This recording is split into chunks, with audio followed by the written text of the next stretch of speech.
இன்றைய நாள் வாக்குத்தத்த வசனம் லேவியராகமம் 26:42. நான் யாக்கோபோடு பண்ணின என் உடன்படிக்கையையும் ஈசாக்கோடு பண்ணின என் உடன்படிக்கையையும் ஆபிரகாமோடு பண்ணின உடன்படிக்கையையும் நினைப்பேன், தேசத்தையும் நினைப்பேன்.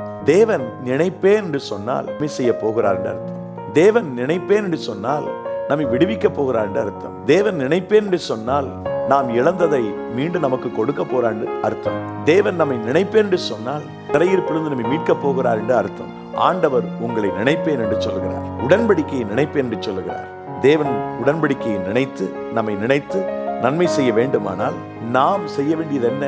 இங்கே தேவனுடைய எதிர்பார்ப்பு என்ன என்பதை நாம் பார்க்கிறோம். அவர் நம்முடைய வாழ்க்கையில் நம்முடைய தப்பிதத்தை ஒத்துக்கொள்ளும் பட்சத்தில் அவர் நம்மை நினைத்து நம்மை ஆசீர்வதிப்பார். இன்றைய நாள் உங்களுக்கு ஆசீர்வாதமான நாளாக இருப்பதாக. God bless you.